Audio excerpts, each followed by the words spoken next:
안녕하세요. 사연 읽어주는 남녀입니다. 오늘도 와주셔서 감사드리며 그럼 오늘의 사연 바로 시작하겠습니다.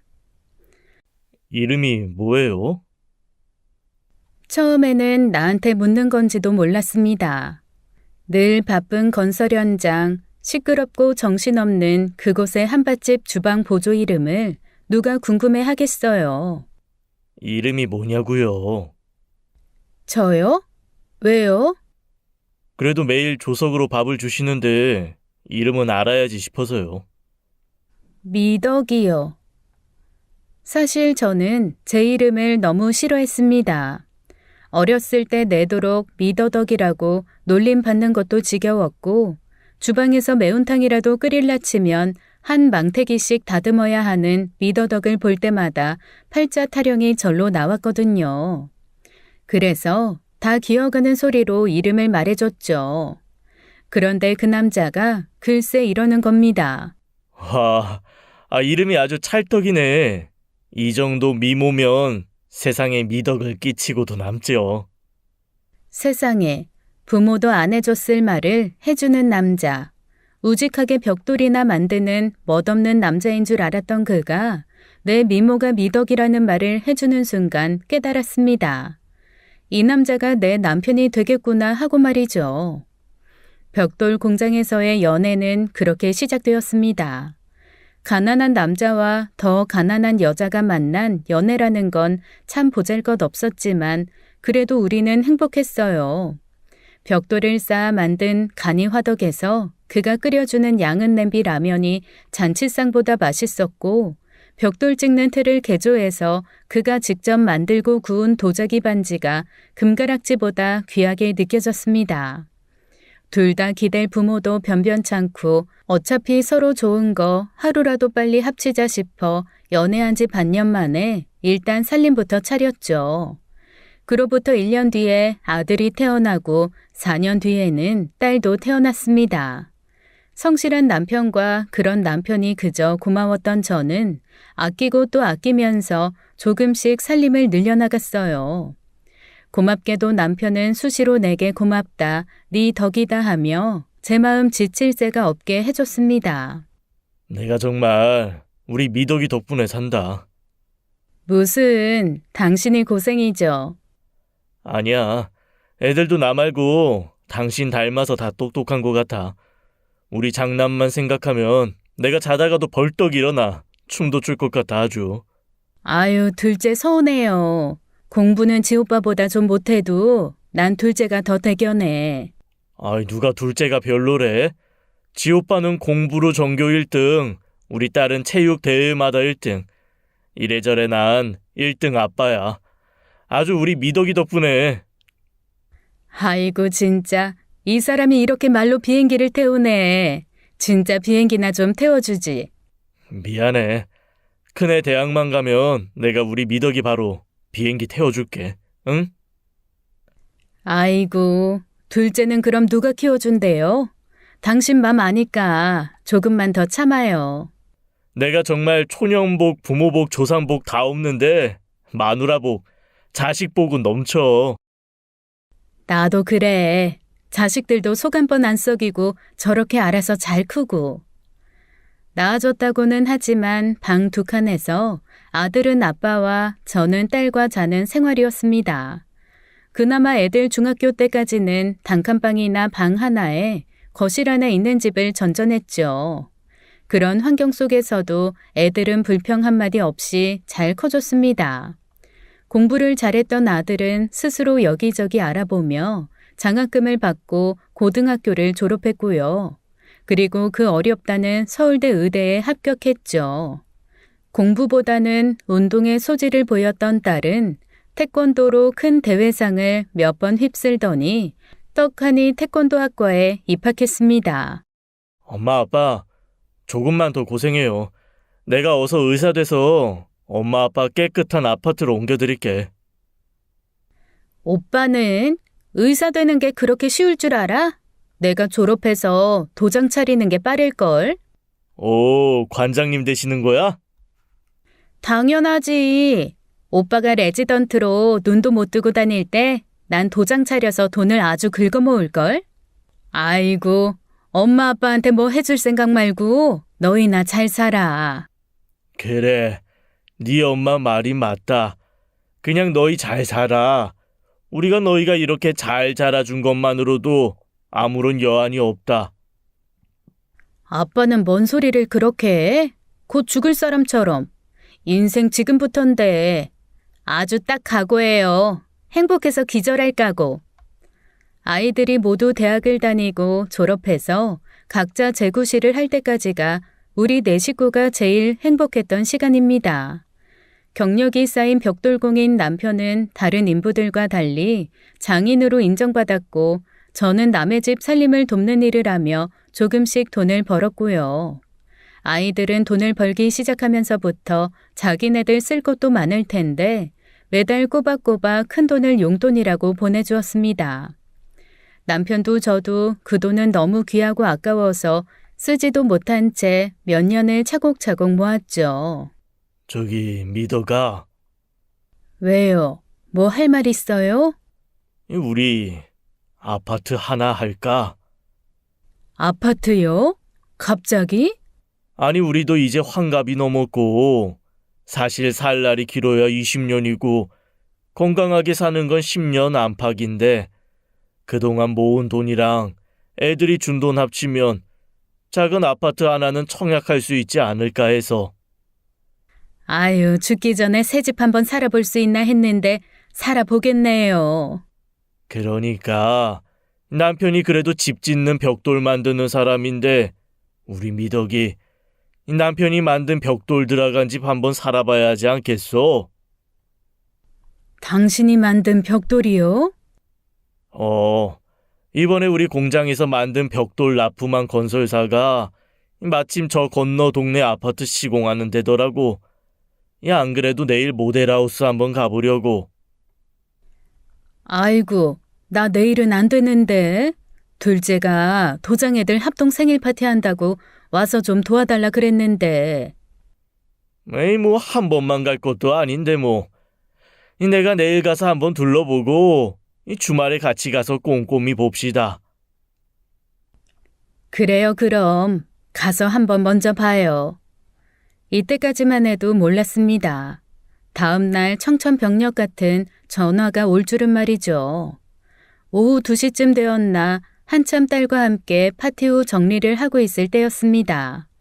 구석에 놓아둔 가방에서 진동이 울리는 걸 뒤늦게 알았어요. 전화기에는 남편에게서 온 부재중 통화가 14통이나 찍혀 있었습니다. 무슨 일이 있나 싶어 얼른 남편에게 다시 전화를 걸었어요. 여보세요? 아니, 당신 무슨 일... 네? 전화를 받은 사람은 남편이 아니었습니다. 처음에는 전화 속 사람이 무슨 말을 하는지 하나도 알아들을 수가 없었어요. 첫 마디를 듣고 멍해졌습니다. 여보세요? 이 전화 주인이랑 어떤 관계시죠? 지금 전화 주인이 낙상 사고로 크게 다치셨어요. 바로 수술이 필요합니다. 누가요? 누가 다쳐요? 아니, 왜요? 어디서요? 넉나간 사람처럼 전화기를 붙들고 같은 말만 반복하는 저를 보며 딸이 전화기를 뺏었습니다. 전화 주인, 저희 아빠신데요? 네? 자초지종을 들은 딸은 털썩 쓰러져 앉은 채 멍하게 있는 절 끌고 나와 택시를 탔습니다. 오빠, 아빠가 다치셨대. 응급실이라고 연락이 왔는데 어떻게 해야 돼? 일단 병원 알려줘. 내가 거기 응급실에 일단 연락해보고 바로 나도 갈게. 그로부터 며칠은 어떻게 흘렀는지 도통 기억이 안 나네요. 병원에서 만난 경찰은 모델하우스 뒤쪽 계단 아래 쓰러져 있던 남편을 지나가던 사람이 발견하고 신고했다고 했습니다. 아마 단순 실족이신 것 같아요. 아이, 그래도 CCTV라도 돌려봐야 하는 거 아닌가요? 거기가 사각지대인데다가 뭐 근처에도 녹화될 만한 게 없어서 그건 좀 힘듭니다. 거기 외진 뒤쪽 계단이라면서요. 집 구경하러 가신 양반이 대체 그 계단에 왜 올라갔겠어요? 그거야 저희도 모르죠. 어쨌건 이건 더 이상 수사를 할 수 없어요. 사건이라고 볼 수가 없어요. 저기 경찰 선생님, 사람이 저렇게 의식을 잃고 식물인간이 돼서 누웠어요. 그런데 사건이 아니라 수사를 못한다뇨. 혹시 뭔가 본 사람이라도 있는지. 아주머니, 마음은 알겠는데 이런 단순 실족 사고까지 수사할 만큼 인적 물적 자원이 없어요, 저희가. 이건 단순 사고로 처리될 거예요. 알아요. 결국 억울한 건 다친 사람인 거죠. 모델하우스 측에서도 철저하게 모르쇠로 일관하고 경찰도 수사를 종결했습니다. 식물인간이 된 남편은 생명 유지 장치를 한 채 누워있을 뿐이었고요. 아들은 자기가 일하는 병원으로 남편을 옮기자고 했습니다. 거기 네 일터야. 아빠가 거기 누워있으면 너 일하는 거 힘들어. 맞아, 오빠. 그리고 오빠 일하는 병원은 집에서 멀어서 엄마랑 내가 아빠 간병하려면 오고 가는 시간이 너무 오래 걸려. 그래도 아들이 의사인데. 아들이 의사라. 그 아들 친구들이 더 관심 갖고 잘 봐주고 있어. 그걸로 충분해. 그렇게 길고 기약 없는 간병 생활이 시작되었습니다. 아이고, 우리 남편 며칠 안 깎았더니 수염이 소복하네. 근데 수염 있는 것도 멋있는데? 여보, 우리 첫째, 당신이 생각만 해도 춤이 나온다던 우리 장남. 오늘 전문의 시험 합격 통보받았대. 그 바쁜 레지던트 하면서 꼬박꼬박 당신도 챙기느라 애 쓰러질까봐 걱정했는데 그 녀석이 해냈어요. 저는 남편이 건강할 때와 마찬가지로 끊임없이 남편 옆에서 이런저런 얘기를 했습니다. 사람이 죽기 전까지 열려있는 게 귀라지요. 아무리 의식 없이 쓰러져 있어도 이렇게 옆에서 떠들면 어쩐지 다 듣고 있을 것 같았습니다. 솔직히 이렇게 말이라도 해야 살 수 있었어요. 남편이 일을 못하니 수입은 줄었는데 병원비는 계속 늘어만 갔으니까요. 아들과 딸이 상당 부분을 보태긴 하지만 걔네들도 자기네 삶이 있는데 언제까지 쓰러진 아빠한테 미래를 저당 잡힐 순 없잖아요. 그래서 내가 알아서 하겠다 하고 주는 돈도 마다했습니다. 하지만 제가 돈이 어딨겠어요. 결국 집을 사려고 모아둔 돈을 꺼내서 쓰기 시작했죠. 여보, 미덕이 팔자에 새 집은 아니었나 봐. 새 집만 아니었어도 당신 이렇게 누워있지도 않았을 텐데. 그래도 집 하나 해보겠다고 모았던 돈이 이렇게 쓰이네. 집 때문에 모은 돈을 집 때문에 다쳐 누운 남편을 위해 쓰는 게 얼마나 속이 상하던지요. 그래도 이나마라도 쓸 수 있으니 다행이다 마음을 다독이면서도 한편으로는 이것마저 다 쓰면 그때는 어째야 하나 하는 걱정에 잠을 잘 수 없었습니다. 남편 간병을 좀 줄이고 일을 더 늘려야 하나 싶어 여기저기 알아보기 시작했죠. 그때 잘 알던 가사도우미 지인에게서 연락이 하나 왔습니다. 언니, 내가 일자리 하나 물어왔어. 사실 조건만 보면 내가 가고 싶은데 그 집에서 언니 얘기 듣더니 꼭 언니가 왔으면 좋겠다고 하더라고. 내 얘기? 엄청 부잣집인데 식구도 셋뿐이거든. 부부랑 딸. 그 위로 오빠 하나 있는데 나가 살아서 집엔 없어. 내가 남편 간병하는 성실한 언니 하나 있다고 했더니 자기네 집에서 일할 생각 없냐고 물어봐달래. 아유 진짜 내가 다시 한번 말하지만 조건만 보면 내가 가고 싶어. 조건이 어떻길래? 지인이 말해준 조건은 거짓말이라고 생각될 정도로 좋았습니다. 일주일에 3번은 오전 9시에 가서 오후 5시까지 일하고 2번은 오후 3시에 가서 저녁 8시까지 일하는 조건이었는데 다른 곳 평균보다 거의 2배 이상이 많았으니까요. 게다가 반찬은 따로 해서 가져오는 집이 있어서 일주일에 두세 번 그 집에 가서 직접 가져와 냉장고에 넣어두기만 하면 되고 청소랑 빨래 정도만 하면 됐습니다. 거절할 이유가 없어 얼른 하겠다고 했죠. 그리고 바로 연락해서 집으로 찾아갔습니다. 일 꼼꼼하게 잘하신다고 해서 꼭 모시고 싶었어요. 잘 부탁드려요. 제 방은 잠겨 있으면 그냥 두시고 열려 있으면 청소하세요. 옷은 거의 드라이 맡기니까 세탁소만 왔다 갔다 하시면 되고요. 아, 속옷은 꼭 전용 세제로 손빨래 해주시고요. 네, 알겠습니다. 출퇴근 시간이랑 반찬 가져오는 건 들었는데 그 외에는 뭐 없을까요? 네, 없어요. 남편은 출장을 자주 다녀서 출장 다녀왔을 때나 정리할 게 좀 있고 평소에는 거의 없을 거예요. 근데 남편분이 편찮으시다고 들었는데 어디가 아프신 거예요? 아, 좀 다쳤는데 의식이 없이 계속 누워 있어요. 어떻게 다치셨길래요? 높은 데서 떨어졌어요. 아, 네.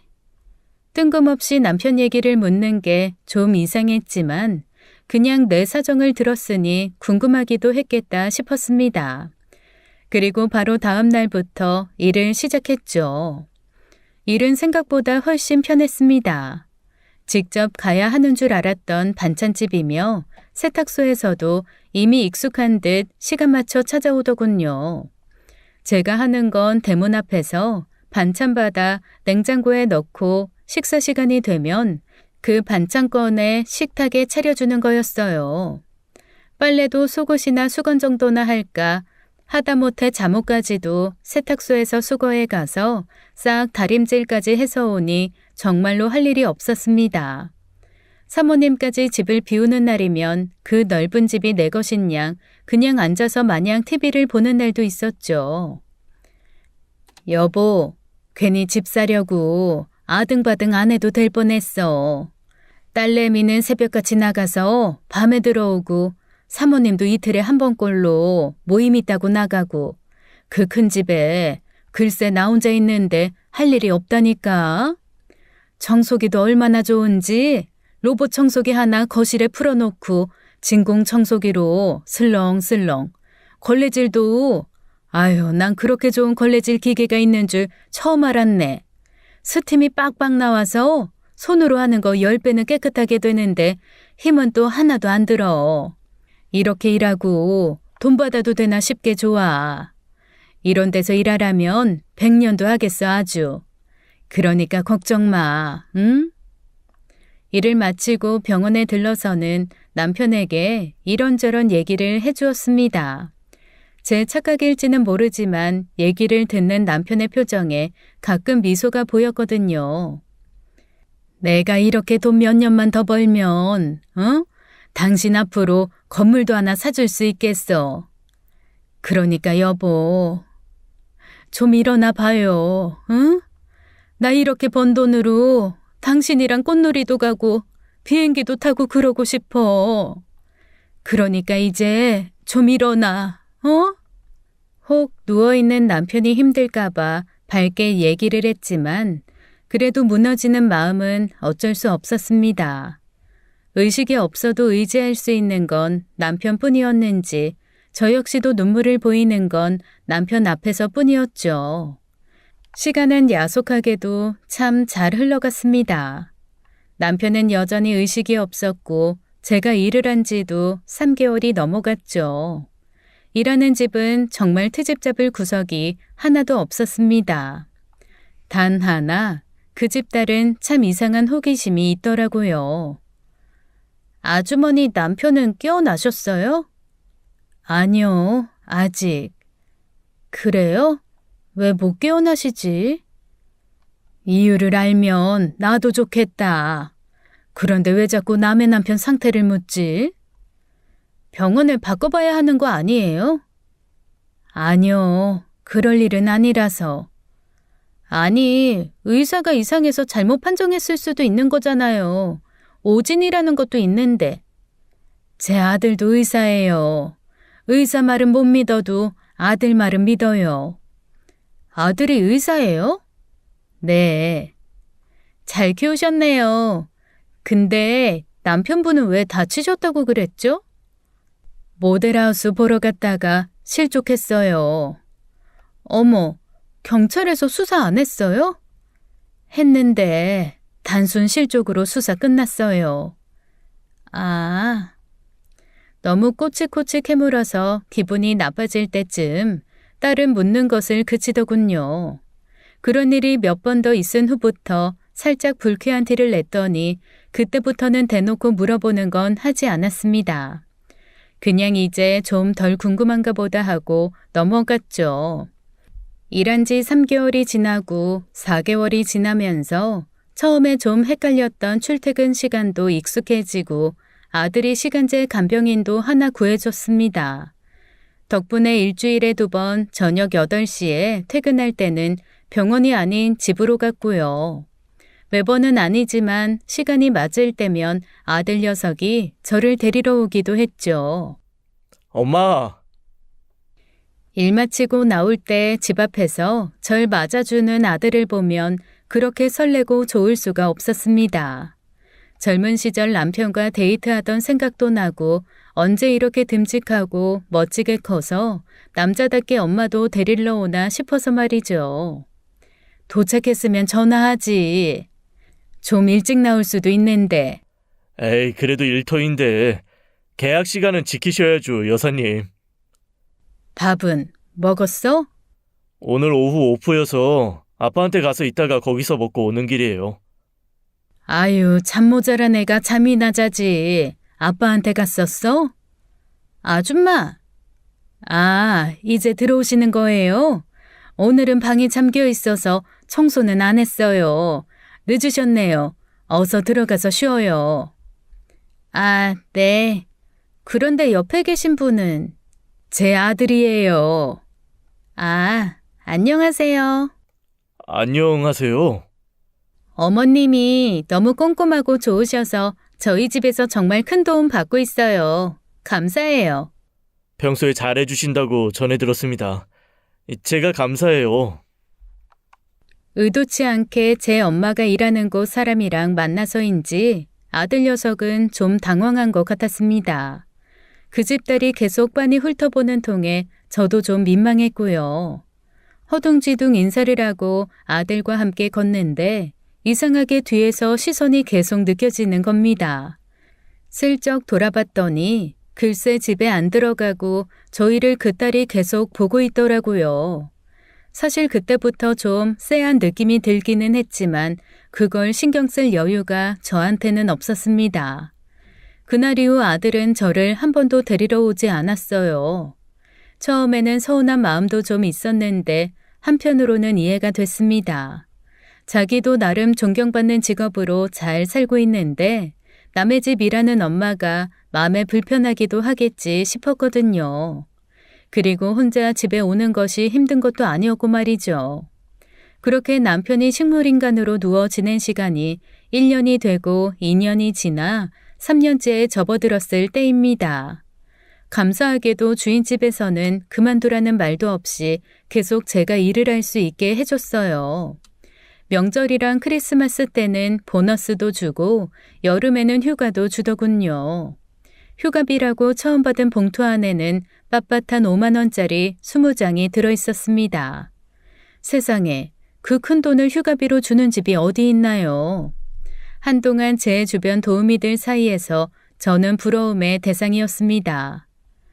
여보, 세상에 내가 살다 휴가비라는 걸 다 받아보네. 아무리 돈이 많아도 베푸는 건 또 다른 일인데 주인집은 참 잘 만났어. 내가 보니까 그 집은 자식 농사만 좀 망했지 다른 건 아주 다 괜찮아. 엄마, 그렇게 두둑하게 휴가비까지 받아놓고 남의 집 자식 욕은 왜 해? 아유, 그 집 딸이 영 글렀어. 볼수록 별로야. 뭐 아들은 본 적 없으니 뭐라 할 말은 없지만. 내가 너무 괜찮은 딸이라 엄마가 상대적으로 다른 딸들이 다 별로인 것처럼 보이는 건 아니고? 그런 것도 있지. 으이구, 거짓 대답이라고 해도 기분은 좋네. 근데 왜? 그 집 딸이 막 갑질해? 처음엔 좀 그런 것도 있었는데 요즘엔 그건 아니고 오히려 처음보다 엄청 예의 차리는데 뭐랄까 그냥 기본이 안 되네야. 예를 들면 왜 그런 거 있잖니. 아, 저 사람은 기본적으로 남 하대하는 게 몸에 배었구나. 그냥 타고난 게 이기적이구나 하는 거. 부잣집 막내라 그런 거 아니야? 나도 그렇게 태어났으면 아주 천상천하 유아독존 내 밑으로 다 깔어 하고 살았을 것 같은데? 그런가? 여튼 어느 집에 시집 갈지 아주 그 집 시어머니는 며느리 복은 글렀어. 아이고, 남의 시어머니 걱정하지 말고 엄마나 걱정해. 오빠 요즘 누구 만나는 사람 있는 눈치야. 네 오빠가? 누구? 모르지 나야. 그 인간이 어디 살가워? 슬그머니 물어볼래 치면 시끄러 신경 꺼 그러는데. 그러게 네 오빠 슬슬 장가갈 나이가 되긴 했는데 그나저나 아빠가 계속 이렇게 누워 계셔서 사돈 될 집 볼 면목이 없다.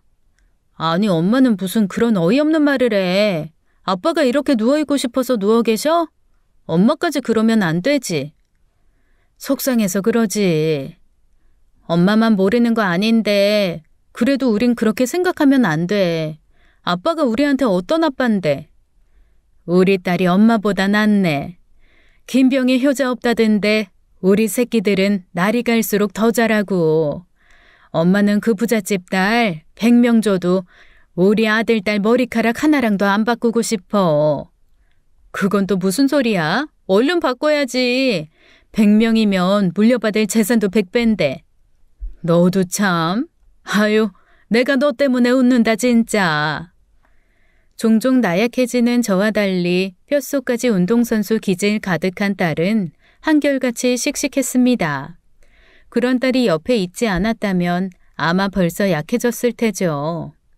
차도 없이 누워있는 남편도 남편이지만 나이 먹어가는 자식들 걱정도 시작될 때쯤 딸아이가 전해준 아들의 연애 소식은 저를 살짝 서운하게도 기쁘게도 했습니다.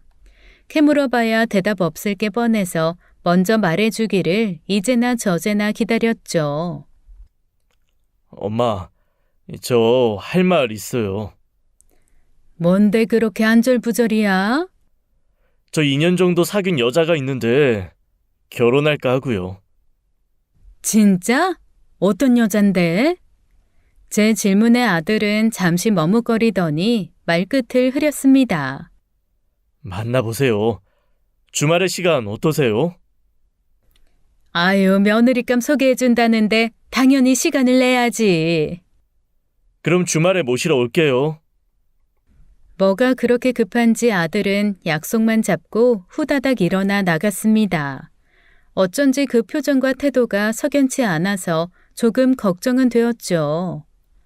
만난다는 여자가 조건이 별로 안 좋은가? 제 얼굴이 왜 저러지?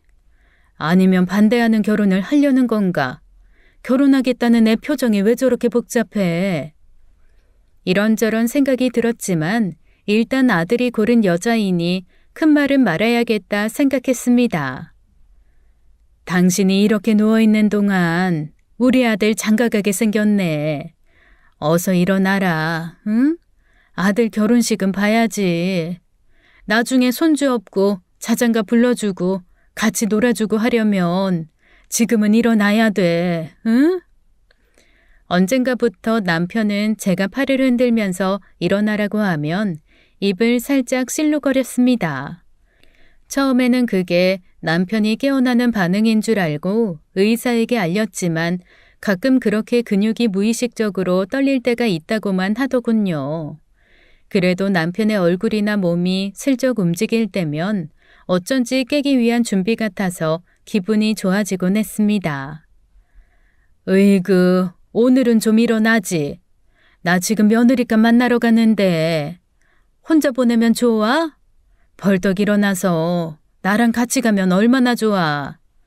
내가 다녀와서 자세히 얘기해 줄 테니까 좀 더 쉬고 있어요. 갔다 올게. 집으로 데리러 온다는 아들에게 병원에서 아빠 보고 출발할 테니 음식점에서 만나자고 했습니다. 그리고 택시를 타고 아들이 말해준 음식점에 도착해서 안내받아 들어간 방에서 저는 무슨 말을 해야 할지 몰라 우뚝 서버리고 말았죠.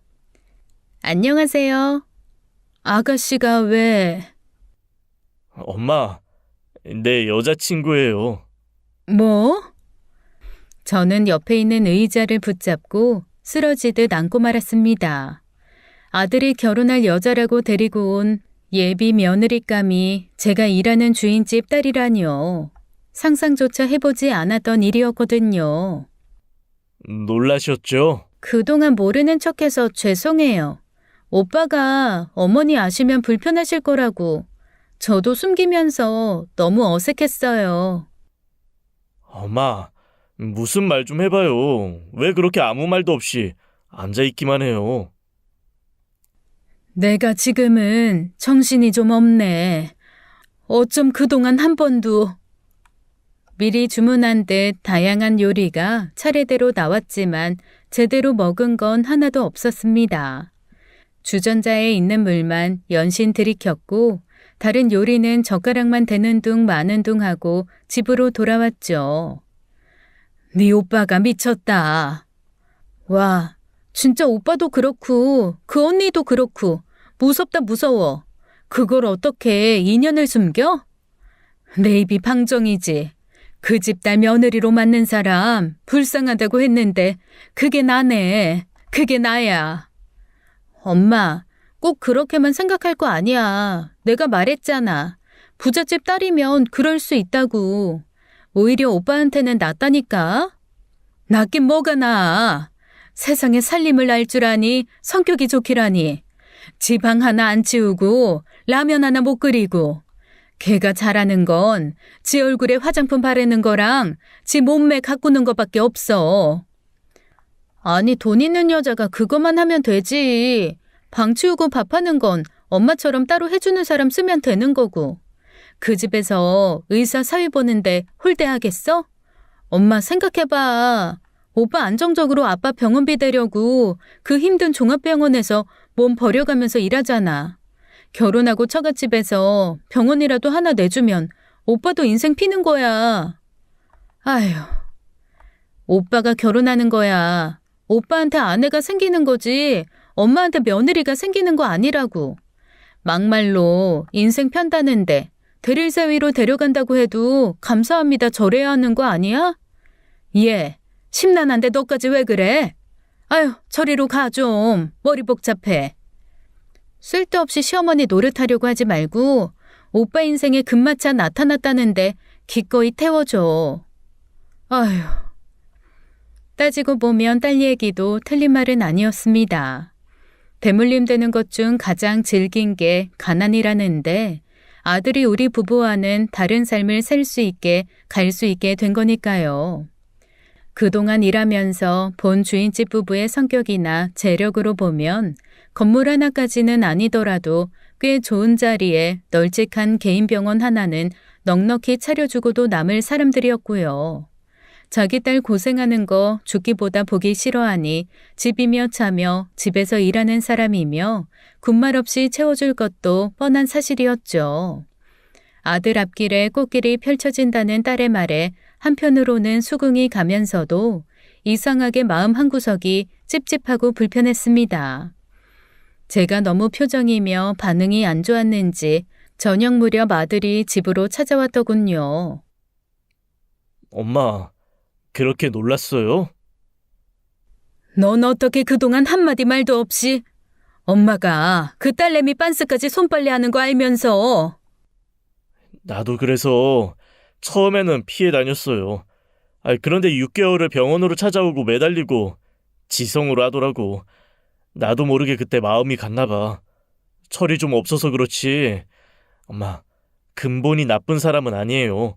어려움 없이 자라서 좀 당황스럽게 할 때가 있는데 그런 건 엄마가 좀 봐줘요. 너 그렇게 좋아? 편해요. 뭐가? 그냥 걔랑 있으면 뭔 걱정을 안 해서 편해. 뭘 먹을까? 이걸 사야 하나 저걸 사야 하나? 이게 나은가 저게 나은가? 비교하고 고민하고 하는 것도 안 해도 되고. 아들의 말에 전 가슴이 철렁 내려앉았습니다. 어렸을 때부터 가난 때문에 늘 뭔가 비교하고 고민하고 선택해야 했던 삶. 그 삶이 아닌 사고 싶으면 사고, 갖고 싶으면 갖고, 먹고 싶으면 먹는 삶을 아들은 처음 만났던 겁니다. 그때 처음으로 딸의 말이 이해가 되었죠. 어쩌면 아들 인생에 금마차가 나타난 거라는 말이요. 그래요. 제가 맘에 안 들면 어떻습니까? 그 여자가 내 아들 금마차 태워준다는데 선택 없이 다 가질 수 있는 삶을 열어준다는데 말입니다. 엄마라면 그 삶으로 기꺼이 밀어 넣어줘야죠. 그동안 해준 게 없는데 이거라도 마음 불편한 거 없이 허락해줘야겠다는 생각이 들었습니다. 그래, 알았어. 엄마는 네 선택 믿어. 그러니까 맘 편하게 결혼 준비해. 고마워요, 엄마. 그리고 결혼 얘기 본격적으로 시작되면 그 집 일하는 거 그만둬요. 예, 공은 공이고 사는 사야. 그리고 네가 결혼하면서 내 일자리를 왜 뺐니? 그렇게 보수 주는 집이 어디 흔한 줄 알아? 네 아빠 계속 저렇게 누워 계시고 그 주머니가 그 주머니지만 그래도 네 사돈 될 집에서 내가 월급이라도 받아야 며느리 가락지라도 하나 해주지. 쓸데없는 소리 하지 마. 그리고 네 처될 사람한테도 얘기해둬. 결혼식 한 달 전까지는 나 일할 거야. 아들 결혼은 결혼이고 돈벌이는 돈벌이였습니다. 보수 좋은 일자리를 당장 잃을 수는 없어서 마음이 불편하고 자존심이 상하는 건 접어둘 수밖에 없었죠. 그렇게 주말 내내 잠 설치며 뒤척이다 월요일에 출근을 했습니다. 한 번도 가기 싫다는 생각을 해본 적이 없는데 그렇게 일하러 가기가 싫더라고요. 여사님, 아니 이제 사돈이라고 해야 하나요? 무슨 소리세요? 그냥 편하게 하세요. 그래도 그건 아니죠. 저도 어제 애한테 얘기 듣고 너무 놀랐는데 놀라셨죠? 그러게요. 언제 그렇게들. 저기 충분히 사정 아니까 결혼 준비는 일체 신경 쓰지 마세요. 아니 어떻게 그래요. 그래도 아니에요. 일도 그만하시라고 하고 싶은데 저희 애가 일은 계속 하고 싶어 하신다고 하더라고요. 제가 따로 메이드 하나 더 드릴 테니 인수인계한다 생각하시고 일은 그 사람 시키고 좀 쉬시고 그러세요. 아우, 아닙니다. 그동안도 크게 일하는 거 없이 큰 돈 받았는데요. 어차피 사모님도 집에 잘 안 계시고 크게 살림 손댈 거 없으니 그냥 지금처럼 할게요. 마음 편하신 대로 하세요. 그래도 다음 달부터는 새로 메이드 하나 드릴게요. 일 가르쳐 주세요. 신혼집에 딸려보낼 메이드니까요. 아이고, 우리 딸내미 말이 맞네. 자기 딸 살림시킬 생각은 1도 없구만. 네네, 그렇게 하셔요 그럼. 아들과 예비 며느리는 뭐가 그렇게 급한지 당장 2개월 뒤로 날을 잡았습니다. 예비 사돈네가 갖고 있던 건물의 좋은 층이 그때쯤 새가 나가니 본격적으로 인테리어에서 개원 준비를 하려 한다는 게 이유였어요. 거봐 엄마, 내 말 맞지? 일하는 사람 구해서 엄마한테 훈련시켜. 병원 내줄 준비해. 집도 해준대지? 병원 근처에 60평대 아파트 하나 있는 거 그거 준다더라. 와 씨, 2식구 사는데 60평대? 나 방 하나 달라 그래야겠네. 시끄러워. 행여나 그런 말 꺼내지도 마. 농담이야 농담. 엄마 근데 표정이 왜 이렇게 안 좋아? 왜? 아들 장가 가는데 아무것도 못 해줘서 속상해? 좀 그러네. 득득 다 긁어 모아도 예비 며느리 반지 하나 해주기도 벅찬데 그 집에서는 아파트에 병원에 차에 결혼식도 호텔에서 시킨다고 하더라. 우리 하객 다 해도 50명도 안 되는데 1,500명 예약했다더라고. 와, 결혼식 비용만 1억은 들겠네. 그것도 신경 쓰지 말라는데 신경 쓰지 말라는 게 더 신경 쓰여서 진짜.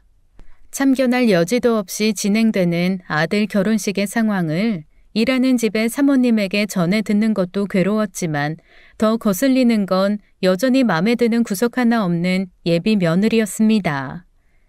어머니, 하도 오랫동안 아주머니라고 불러서 입에 잘 안 붙지만 지금부터라도 열심히 어머니라고 할게요. 그나저나 오빠 아버지는 여전히 병원에 계신 거예요? 그러게요. 차도가 없네요. 어머니, 말씀 편하게 놓으세요, 이제. 새아가 하고 불러주시고요. 결혼하고 나면 아직은 입에 안 붙네, 내가. 편하신 대로요. 대신 말이라도 놓으세요. 그런데 아버님은 그렇게 오래 안 깨어나시면 가망 없으신 거 아니에요? 정말 저도 모르게 한 대 쥐어 박을 뻔했지 뭡니까. 아니 일면식도 없는 남이라도 목숨을 놓아라 마라 할 수는 없는 건데 자기가 사랑하는 남자의 아빠, 지금 얘기하고 있는 예비 시어머니의 남편을 두고 어떻게 그런 말을 할 수 있는지 저도 모르게 표정이 굳었나 봅니다. 얼른 눈치를 보다가 말을 바꾸더라고요. 제 말은 다른 방법을 찾아봐야 하지 않나 했던 거예요. 대충 말을 얼버무리고 쓱 자기 방으로 들어가 버리길래 그냥 두고 말았지만 얼마나 괘씸하던지요. 그 분이 며칠째 풀리지 않아 맘 한구석이 들볶이고 있는데 아들놈이 술에 잔뜩 취해 집으로 기어 들어왔습니다. 아니 넌 술도 약한 애가 왜 이렇게 퍼마셨어? 엄마, 아유 우리 엄마. 지고지순한 이 시대 안에 미덕이자 본보기 우리 미덕 여자. 얘가 왜 이래? 우리 엄마 같은 아내는 없지. 없어. 너 무슨 일 있었어? 싸웠어요. 여자친구랑? 왜? 걔가 가끔 말을 철딱서니 없이 해서 사람 속을 좀 뒤집기는 하는데 오늘은 선을 넘더라고요. 뭐라 그랬는데? 너 가진 거 없다고 무시해? 엄마가 그 집에서 일하는 것 때문에 너 상처 줬어? 아니, 그럼 뭔데? 우리 아빠 그렇게 오래 누워 있는 거면 이제 그만 보내드리는 게 더 나은 것 아니냐고. 의사면 보낼 사람 살릴 사람 냉정하게 판단해야 하는 거 아니냐고. 술 취한 채 서럽게 중얼거린 아들은 그대로 푹 꼬꾸라져서 잠들었습니다. 그리고 전 그 말을 듣는 순간 머릿속이 하얘졌죠. 심장이 두방망이질을 쳐서 심장 뛰는 소리에 머리가 울릴 지경이었어요. 저한테 했던 말을 아들한테까지 할 줄은 몰랐거든요. 철이 없다 하더라도 이렇게까지 없을 수 있을까요? 그런데 참 어이없게도 괴로워하며 잠든 아들을 보고 있자니 오히려 머릿속의 생각이 정리되기 시작했습니다. 그 전에는 속에서 천불이 솟았다 줄었다 하면서 이놈의 결혼 엎어말어 저 계집의 머리채를 잡아마라 했었는데 아들을 보니 참자 그래 남이 봤을 때는 우리가 미련하게 붙들고 있는 것일 수도 있다 싶은 생각이 들었습니다. 그래서 다음날 아들에게 북엇국을 끓여주며 말했어요. 네 여자친구 말이 틀린 것도 아니야. 우리가 미련이 남아서 쥐고 있는 거지. 남들이 봤을 땐 그렇게 보일 수 있어. 그러니까 싸운 거 화해하고 결혼 준비나 잘해. 말없이 국물만 들이키던 아들도 한참 뒤에 조용히 고개를 끄덕였습니다. 그렇게 그 일은 얼추 봉합이 되었죠. 어떻게 화해했는지는 모르겠지만 아들은 다시 결혼 준비를 시작했고 예비 사도는 제게 슬그머니 돈봉투를 하나 쥐어주시더군요. 절대 부담 갖지 마시고요. 아무리 다 생략해도 쏠쏠이 들어가는 게 결혼이잖아요. 친척들 선물도 사셔야 할 거고 그냥 저희 집에서 장기 근무하셨으니 퇴직금이라 생각하고 받아주세요. 자존심은 받지 말라고 했지만 자존심보다 센 건 현실이더군요. 머뭇거린 삼촌은 자존심이 이겼지만 내민 손은 현실의 승리였습니다. 봉투에는 자그마치 1,000만 원이나 들어있었어요. 이 돈이면 지난 몇 달 이모저모 밀렸던 병원비를 낼 수 있다는 생각부터 들었죠. 서글픈 반, 다행스러운 반을 안고 병원으로 왔습니다. 여보는 그래도 복이 있어. 병원에서 쫓겨날 만하면 그래도 어디서 돈이 생겨서. 여보. 남편의 손을 잡고 여느 때처럼 말을 걸고 있는데 갑자기 제 손을 지그시 누르는 힘이 느껴졌습니다. 그리고는 눈에 띄게 몸이 떨리고 남편의 몸에 달려있던 바이탈 기계의 그래프가 움직였어요. 기계에서 소리가 나고 의료진들이 뛰어들어온 이유는 모든 것이 슬로우 모션처럼 기억납니다. 침대를 둘러싼 의료진의 다급한 소리, 남편의 몸에 붙었다 떨어지는 다양한 기계들. 그렇게 몇 시간이나 지났을까요? 남편이 눈을 떴습니다.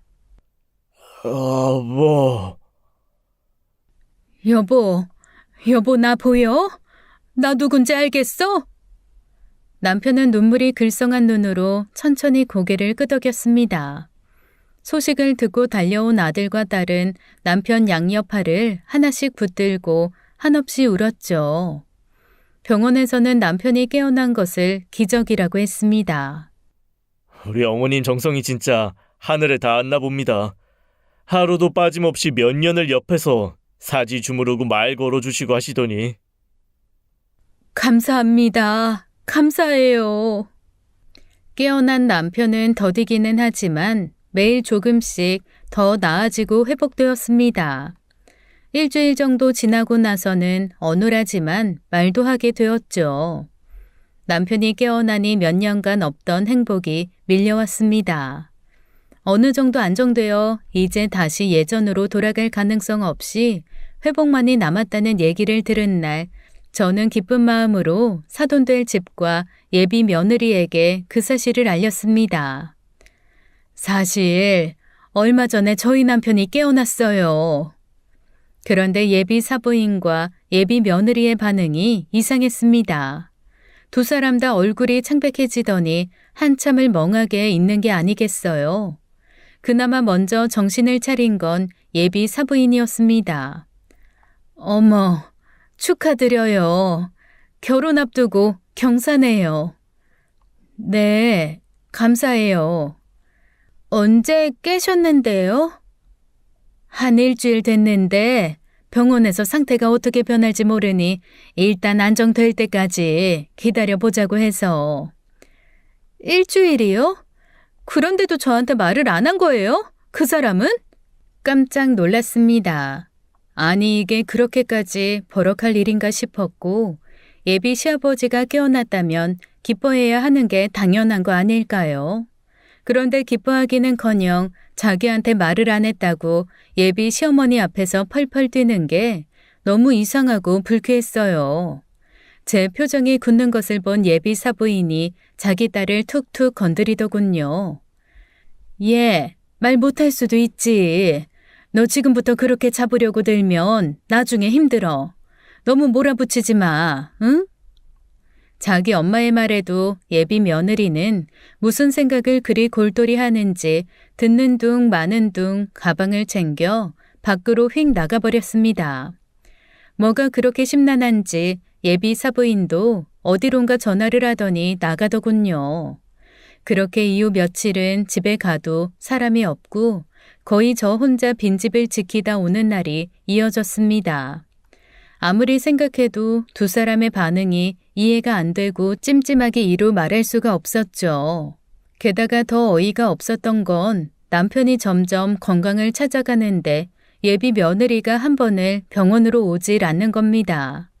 처음에는 시간이 안 맞았겠지, 더 건강해지면 가겠지 했는데 한 발 한 발 걷고 새끼 다 먹고 조금 어눌해도 말도 잘할 정도로 회복이 되었는데도 찾아오지 않는 걸 보고 전 그만 폭발하고 말았습니다. 얘, 네 처될 사람 너무한 거 아니니? 그러게. 나도 이해가 안 되네. 처음에는 좀 더 건강해지면 가겠다 하더니 이제는 병원이 무서워서 못 오겠대. 말이 돼? 의사 남편은 좋고 병원은 무서워? 안 그래도 나도 그 말 하면서 뭐라고 했더니 약속 잡더라고요. 내일 오기로 했어요. 아무리 생각해도 이해가 안 돼. 네 아빠 깬 지 보름이 다 돼가. 세상에, 생판 남인 네 아빠 공장 동료들도 그 다음 날로 다 와서 부벼 안고 갔는데. 에이, 지도 뭐 불편한 게 있나 보지. 여튼 내일 같이 올게요. 제가 더 말해봐야 내 아들 속만 벗길 게 뻔해서 더 이상은 말을 안 했지만 맘 한구석에서는 괘씸함의 열불이 부글부글 솟았습니다. 내일 와서 어색하거나 딱딱하게 굴면 아주 따끔하게 혼을 한번 내야겠다고 생각했으니까요. 아니나 다를까 병원을 찾은 예비 며느리의 얼굴은 도살장 앞 소 같았습니다. 오죽하면 옆에 있던 딸이 한마디 할 정도였죠. 언니, 얼굴 좀 펴세요. 누가 보면 우리가 언니 납치해서 데려다 놓은 줄 알겠어요. 아, 네. 딸의 말에도 영 얼굴을 펴지 않던 예비 며느리가 아들과 함께 남편 앞에 섰습니다. 그때였어요. 너! 네가 왜? 발음도 정확하지 않던 사람이 세상 그보다 더 확실한 발음일 수 없게 너라고 외쳤습니다. 그리고 바로 발작을 시작했죠. 놀란 예비 며느리는 자리를 떴고 의료진들이 달려와 응급처치를 했습니다. 급한 고비를 넘기고 수액을 맞다가 눈을 뜬 남편은 황급하게 주변을 둘러보았어요. 저랑 아들 그리고 딸은 그런 남편을 보며 당황할 수밖에 없었죠. 그년, 그 살인자년 어딨어? 여보, 그게 무슨 소리예요? 살인자라니, 그게 무슨 말이야, 아빠? 그년이야. 모델하우스 계단에서 날 밀친 년이. 남편의 말에 우리 세 식구는 큰 망치로 머리를 100대쯤 두들겨 맞은 듯 멍해졌습니다. 아빠, 뭐라고요? 그날 계단에서 그년이 날 밀었다고. 그 여자가 왜 아빠를 밀어요? 아빠, 무슨 꿈 꾸신 거 아니에요? 아니면 선망이 온 걸 수도 있어요. 제가 의사 불러올게요. 나 멀쩡하다. 똑똑히 기억해. 그 여자가 날 밀었어. 밀었다고. 예, 네 아빠 아직 제정신 아닌가 보다. 드라마 이런 데서 본 적 있잖아. 꿈에서 보고 그런 거 현실로 착각하는 거. 그럴 수 있어요. 쇼크에 의한 일시적 치매가 올 수도 있고, 제가 담당 의사랑 상담해 볼게요. 하지만 남편은 완강했습니다. 애들을 보내고 얘기를 나눠보니 제가 생각했던 것보다 다른 기억력도 또렷했고요. 그래도 남편 말을 100% 믿을 수는 없었습니다. 나중에 찾아온 의사도 이렇게 몇 년간 누워있을 경우 현실과 착각을 혼동할 수 있다며 한동안 조금 정신없는 얘기를 할 수 있다고 하더군요.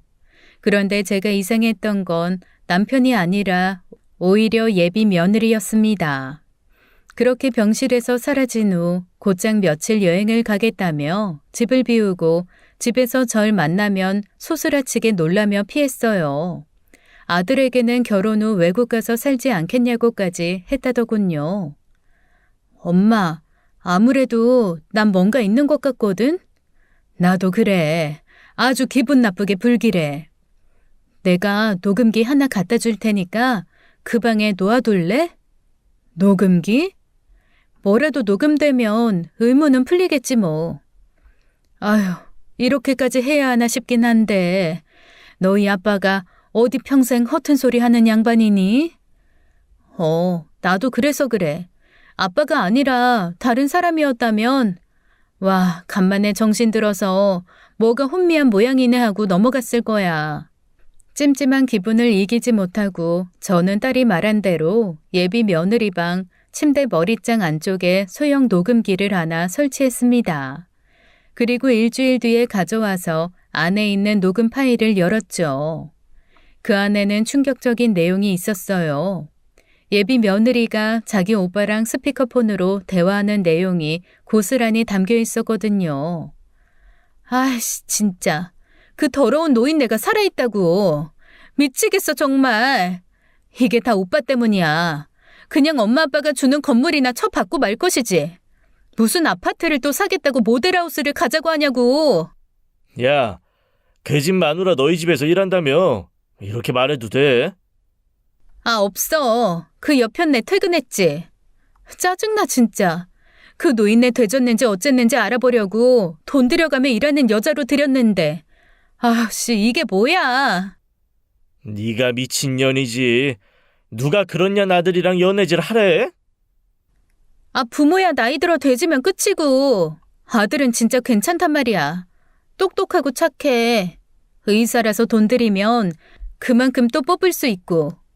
아, 그리고 결정적으로 근본이 거지라서 우리 집에서 돈 주면 마음대로 할 수 있다니까.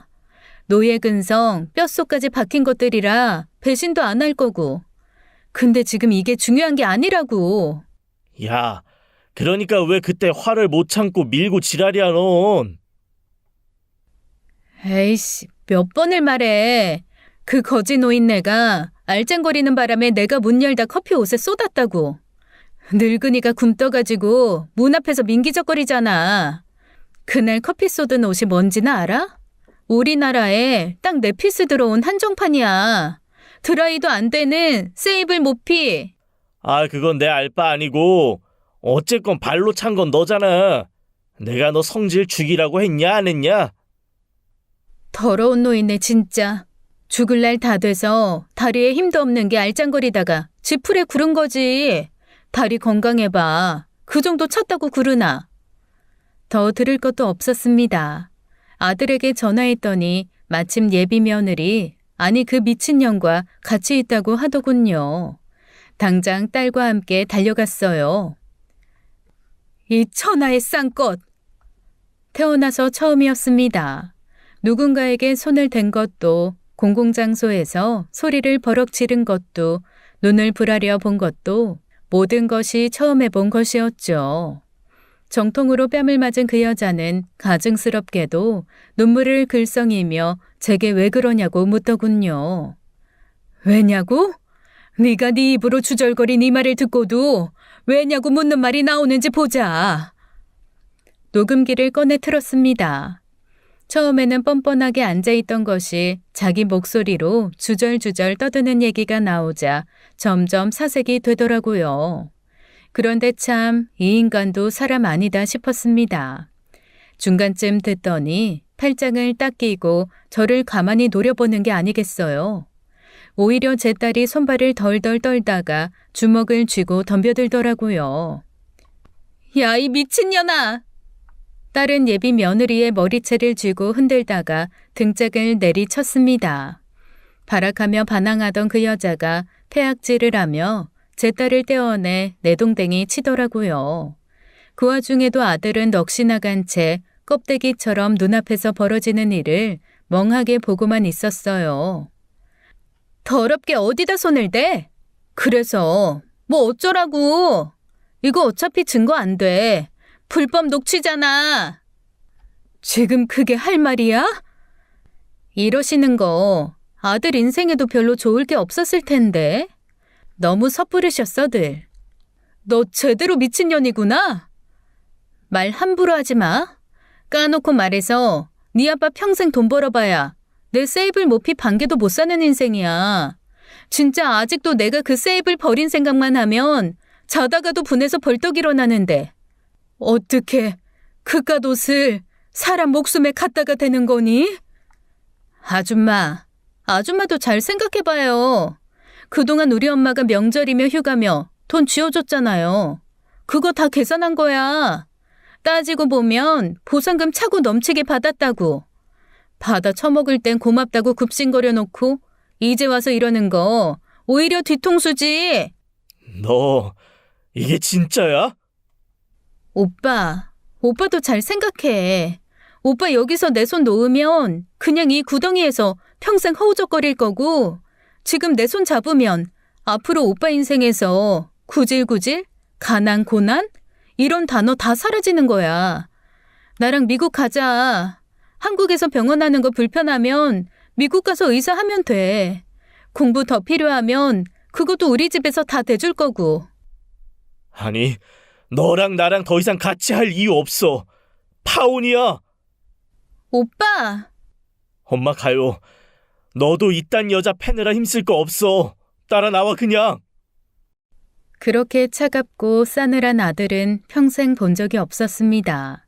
얼마나 차가운지 열이 끓어올라 펄펄 뛰던 저랑 딸이 오히려 아들 눈치를 보느라 화를 더 이상 낼 수가 없을 지경이었죠. 그 길로 아들은 병원에 있는 남편에게 갔습니다. 그리고 남편을 붙들고 오래, 아주 오래 울더군요. 그렇게 한 달이 넘게 지났습니다. 남편은 이제 보행기 없이도 조금씩 걸을 정도로 회복이 되었어요. 녹음한 범죄 증거는 역시나 불법 녹취라서 채택이 안 되었지만 처음부터 만남의 상황을 모두 녹화한 딸 덕에 자기 입으로 줄줄 죄를 고백한 그 여자는 결국 실형을 살게 되었죠. 그 집 부모가 매일같이 선처를 요청하지만 절대로 선처는 없습니다. 파리하게 말라가는 아들을 볼 때마다 가슴이 후벼파는 것처럼 아픈데 내 자식 가슴에 대못 박은 인간을 용서할 수는 없죠. 아주 그 집 식구들 피가 마를 때까지 보상금 받아내고 죗값 받게 할 겁니다. 제대로 된 복수의 미덕을 뼈저리게 느끼게끔 말입니다. 지금까지 사연 읽어주는 남녀였습니다. 끝까지 시청해주신 여러분 감사드리며 저희는 다음 사연으로 돌아올게요. 감사합니다.